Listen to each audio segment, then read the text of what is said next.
ပိုင်းစားမှာဟီယာရိုဟာအမီလီနဲ့တွေ့ပြီးတော့အမီလီကသူ့အတွက်အင်ဂျင်လေးကိုဝစ်ချင်တယ်လို့ပြောပြီးတော့ဟီရာတိုကတော့သူ့ကိုဒီလိုမျိုးချီးမွမ်းလိုက်တဲ့အခါမှာတော့အမီလီကတော့ပြုံပြလိုက်ပိုင်းအမီလီတို့ကတော့ဟီယာရိုကိုအဝတ်စားဆိုင်ကိုခေါ်သွားပြီးတော့သူ့ကိုအကောင်းဆုံးဝတ်စုံအစုံကိုဝတ်ခိုင်းလိုက်ပိုင်းဟီယာရိုကလည်းအမီလီအတွက်ကိုအရန်ကိုစိုးတဲ့လဲဆွဲတစ်ခုကိုရွေးလိုက်တဲ့အခါမှာတော့အမီလီကတော့ဝမ်းသာသွားခဲ့ပြီးတော့သူမဟာဟီယာရိုရဲ့တငယ်ချင်းဖြစ်သွားပြီလို့ပြောလိုက်ခဲ့ပိုင်းဟီယာရိုကတော့အမီလီကတကယ်ကိုမှပေါ်ကြံကြောင်လို့ထင်လိုက်မိပိုင်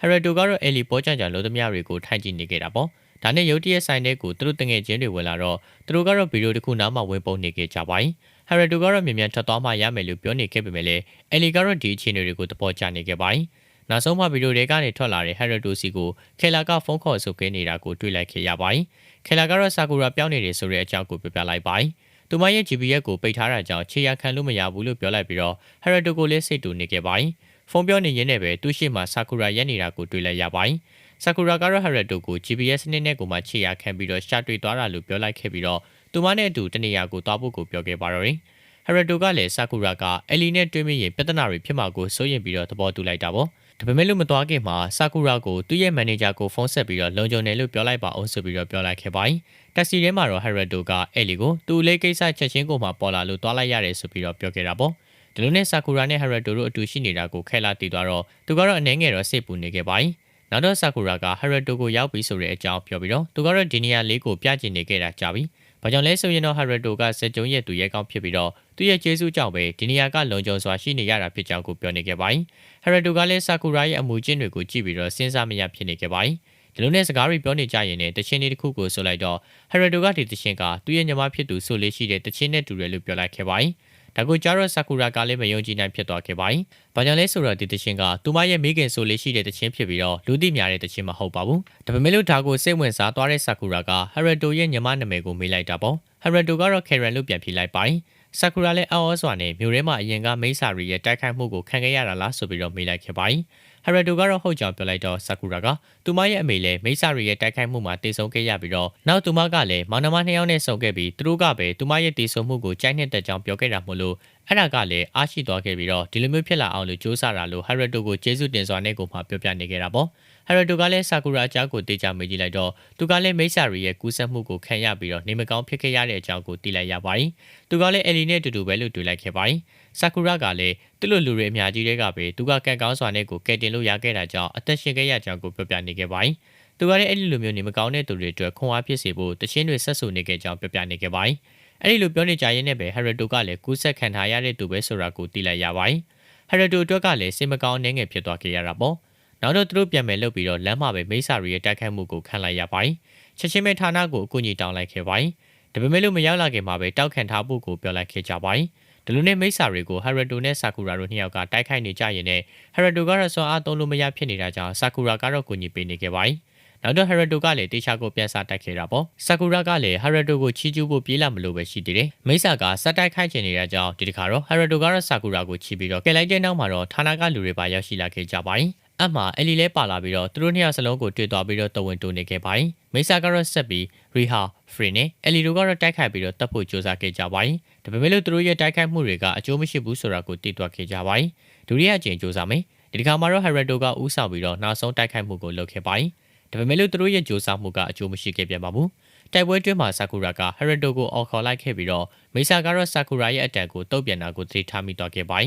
်ဟရတိုကတော့နောက်ထပ်တိုက်ခိုက်မှုတစ်ခုကိုလုပ်ဖို့အလုံးလုံးနေတော့မှပဲအဖွဲတွေကလူတွေရောက်ရှိလာခဲ့ပြီးတော့မိဆာကြီးနဲ့သူမတူအောင်လို့အသေးချေကိုမှတိုက်ခိုက်ခဲ့ကြပါတော့တယ်တခြားသူတွေကလည်းဒီအဖွဲကိုအားအသင့်စွာကြည့်နေခဲ့ကြတာပေါ့မင်္ဂလိတယောက်ကလည်းဆာကူရာရဲ့သွေးနဲ့ကိုမှပေးနေတာမို့လို့ရီဟာကလည်းစိုးရိမ်ပြီးတော့သူမကိုရပ်ဖို့ကိုမှပြောလိုက်ခဲ့ပါတယ်ဒါပေမဲ့လို့သူမကတော့မရက်ပဲနဲ့စက်တိုက်ခိုက်နေခဲ့ပါတယ်နောက်တော့သူတို့လည်းပြန်သွားခဲ့ကြပါတယ်ဌာနကိုပြန်ရောက်တော့ဟရတိုနဲ့အဖွဲ့ကလည်းသူတို့တွေ့ခဲ့ရတဲ့အဖွဲ့ကဟန်တာလို့ခေါ်ရဲဆိုတာကိုသိလိုက်ခဲ့ရပါတယ်ချာကာတော့မိတ်ဆာတွေအဆင်းမြင့်လာတဲ့အကြောင်းကိုရှင်းပြပြီးတော့အဖွဲ့လူတိုးမြင့်ဖို့ကိုပြောလာခဲ့ပါတယ်ခဲလာကတော့အစာကာဖရေးနဲ့ရီဟာတို့ကိုတိုက်ခိုက်ရတဲ့ကိုခေါ်ဖို့မဖြစ်သေးဘူးညနေခဲ့ပေမဲ့လို့နောက်ဆုံးမှတော့သဘောတူလိုက်ရတာပါပဲနောက်တော့ဟရတိုနဲ့အယ်လီတို့ကလက်လျှောက်ထွက်လာခဲ့ပြီးတော့ချိန်တွေ့နေရင်းနဲ့ထွက်သွားခဲ့ရတဲ့အတွက်ကိုမှတောင်းပန်နေခဲ့ပါတော့တယ်အယ်လီကတော့သူတို့နောက်ထပ်ကိုချိန်တွေ့လို့ရတာပဲလေအဆင်ပြေပါတယ်ဆိုပြီးတော့ပြန်ပြောခဲ့တာပေါ့နောက်နေ့မှာဟရတိုကလည်းစေးရုံကိုသွားပြီးတော့ကယ်ရန်နဲ့ကိုစကားပြောရင်းနဲ့ဆာကူရာအကြောင်းကိုလည်းပြန်ပြောနေခဲ့ပါတော့တယ်နောက်တော့ဟရတိုကဆာကူရာစီကနေပြီးတော့ပင်လယ်ကမ်းခြေနားမှာဆုံဖို့ပြောတဲ့စာရောက်သွားကြည့်ခဲ့ပါတယ်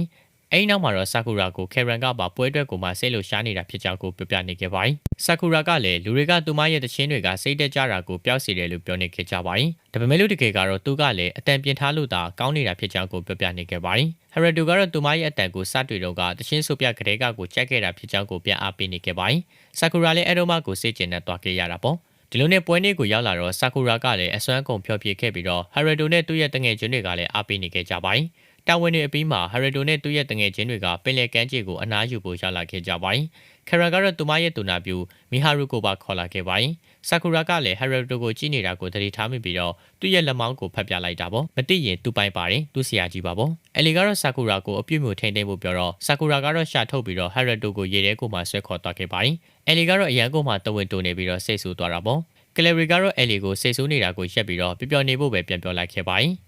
ရေကူးပြီးတဲ့နောက်မှာတော့ဆာကူရာကကမ်းခြေကိုပြန်လာခဲ့ပြီးတော့ဟရတိုအတွက်ကိုမှနှိလက်စာပြင်ဆင်နေတော့အလီကဆာကူရာကိုဟရတိုနဲ့ခဏခဏကိုမှတွေ့နေတာကြောင့်စိတ်နှောက်ယှက်ဖြစ်နေပြီးတော့ဆာကူရာစကနာထိုးရင်းနဲ့စကားပြောနေခဲ့ပါတယ်ဟရတိုကတော့အလီရဲ့စကားတွေကိုလစ်လူရှုပြီးတော့သူမကဟရတိုရဲ့ idol ပဲလို့ဂုဏ်ယူစွာနဲ့ကိုမှပြောလိုက်ခဲ့ပါတော့တယ်အလီကတော့ဒါကိုကြားတဲ့အတွက်ကိုမှစိတ်ဆိုးသွားခဲ့ပြီးတော့ဆာကူရာကိုဆဲဖို့ဆိုပြီးတော့စူးစမ်းနေပါလေရောဆာကူရာကတော့အလီကိုသူ့ကိုစိတ်ဝင်စားနေတာလားဆိုပြီးတော့မိတော့အလီကတော့ဆာကူရာနဲ့ကျန်တဲ့သူတွေကသူမကိုယောက်ျားလေးလိုပဲထင်နေတာလားဆိုတာကိုသိခဲ့ပြီးတော့သူမရဲ့လှုပ်ဝက်ချက်ကိုလုံခြုံစွာပြန်ထိမ့်သိမ်းထားဖို့ကိုလုပ်လိုက်ပါတော့တယ်အလီကတော့ဆာကူရာကိုသူတို့ဟာဇာတိမျိုးအတူတူပဲမှုလို့ပိုခင်ကြတော့မယ်ဆိုပြီးတော့ပြောလိုက်ခဲ့ပါတယ်ဒီလိုနဲ့ခေရန်ကလည်းရောက်ပြီးတော့သူတို့ကြားကိုဝင်ပြီးတော့ဖြန့်ဖြေပေးလိုက်ခဲ့ပါတော့တယ်ဒီလိုနဲ့ပြောနေတော့မှပဲရဟရင်တစီကကျုံးမော်ကိုရောက်ရှိလာခဲ့ပါတယ်ဟရတိုကတော့အမှတ်တစိတ်ကိုတတိထားမိပြီးတော့ CEO ဂျူတာဆင်းလာတာကိုတွေ့လိုက်ရပါတယ်ဂျူတာကတော့သူ့ရဲ့ညီမခဲလာကိုနှုတ်ဆက်ပြီးတော့ဘာကြောင့်ဒီကိုလာတာလဲဆိုပြီးတော့မေးလိုက်တာပေါ့ဂျူတာကတော့သူ့ရဲ့ညီမလစ်တဲ့ကာရန်ရဲ့စစ်တီတွေကိုလာကြည့်ရုံပါဆိုပြီးတော့ပြန်ပြောခဲ့လိုက်ပါတယ်ဂျူတာကတော့ဟရတိုကိုတာဝန်ပြီးမြောက်တဲ့လာအတွက်ကိုမှချီကျူးစကားပြောခဲ့ပြီးတော့ဂျူတာကတော့ခဲလာကိုလစ်တဲ့ကာရန်ရဲ့ဌာနချုပ်စီကိုလိုက်ဖို့ကိုအမိန့်ပေးပြန်ပါတယ်အဖွဲ့ကကြောင်းကိုပြန်ရောက်လာတဲ့ခါမှာတော့ခဲလာကသူတို့ကိုမိတ်ဆာရှင်းလင်းရေးမစ်ရှင်ကိုတွားဖို့ကိုခေါ်ခဲ့ပြီးတော့ဖရစ်ကတော့သူနဲ့ရီဟာကိုဘာကြောင့်ခေါ်ရလဲဆိုပြီးတော့မေးလိုက်ခဲ့ပါတော့တယ်ခဲလာကတော့ဖရစ်နဲ့ရီဟာတို့ကိုအဖွဲ့ဝင်ဖြစ်ကိုမှတတ်မှတ်ပြီးတော့ဒီမစ်ရှင်ကိုချက်ချင်းတွားရမယ်လို့ပြောလိုက်ခဲ့ပါတယ်ဂျူတာကတော့ဟရတိုကိုခေါ်ပြီးတော့လစ်တန်ကားရဲ့စွမ်းအင်အရင်မြစ်ကိုသိရှိလားဆိုပြီးတော့မေးခဲ့ပြီးတော့လှုပ်ဝက်ခန်းတစ်ခုတည်းကိုခေါ်သွားခဲ့လိုက်ပါတယ်အဲ့ဒီမှာကောင်မလေးတယောက်မိန်မျောနေတာကိုတွေ့လိုက်ခဲ့ရပါတယ်ဂျူတာကတော့ဒီမိန်ကလေးကလစ်တန်ကားရဲ့စွမ်းအင်အရင်မြစ်ပေါ့ကွန်မန်ဒါလီဆာဆိုပြီးတော့ခေါ်လိုက်ပါတယ်ဟရတိုကတော့လီဆာကပထမဦးဆုံးမိတ်ဆာတက်ဖြတ်ရည်သမားဖြစ်ပြီးတော့သူကတော့ခဲလာရဲ့ညီမလည်းဖြစ်တယ်လို့သိလိုက်ရပါတယ်ဒီချိန်မှာတော့ခဲလာကတနက်နဲ့ဂျူတာကိုပြစ်ဖို့ကိုပြင်ပြီးတော့ခဲလာရဲ့ညီမလေးဖြစ်တယ်လို့လည်းသိလိုက်ခဲ့ရပါတယ်ဒီချိန်မှာခဲလာကတော့တနက်နဲ့ဂျူတာကိုပြစ်ဖို့ပြင်ပြီးတော့ခဲလာကတော့ဂျူတာကိုဟရတိုကိုဘာကြောင့်ဒီနေရာကိုခေါ်လာတယ်ဆိုပြီးတော့မေးလိုက်ခဲ့ပါတော့တယ်ဂျူတာကတော့ဟရတိုလည်းဒါရီတိထားမှအကောင်းဆုံးတိုက်ခိုက်ရည်သမားဖြစ်လာမှာဒါမှသူဘသူကိုကာကွယ်ရမယ်ဆိုတာကိုသိလာမှဆိုပြီးတော့ပြန်ပြောလိုက်ခဲ့ပါတော့တယ်ဂျူတာကတော့ဟရတိုကိုသူ့စွမ်းအင်ကိုဒီဖန်လုံးထဲကိုထည့်ဖို့ကိုအမိန့်ပေးလိုက်တော့ဟရတိုကတော့ခဲလာကိုကြည့်ပြီးတော့သူမကလည်းခွင့်ပြုလိုက်တာပေါ့ဟရတိုကလည်းသူ့ရဲ့စွမ်းအင်ကိုဖန်အိမ်ထဲကိုလှုပ်လိုက်ပါတယ်သူ့ကိုမကြခင်မှလာရှာကြတော့မဲ့သူတွေရှိတော့မယ်ဆိုပြီးတော့ပါပြောပြီးတော့ထွက်သွားခဲ့လိုက်ပါတော့တယ်နောက်ပိုင်းမှာဘာတွေများဆက်ဖြစ်အောင်မလဲဆိုတာကတော့ဆက်လက်စောင့်မျှော်ကြည့်ရှုရတာပေါ့ဗျာတင်ဆက်မှုလေးတွေကိုကြိုက်တယ်ဆိုရင်လည်းပဲ channel လေးကို like subscribe လေးပြုလုပ်ပေးခဲ့ကြပါအောင်နော်နောက်နေ့မှပြန်တွေ့ပါမယ်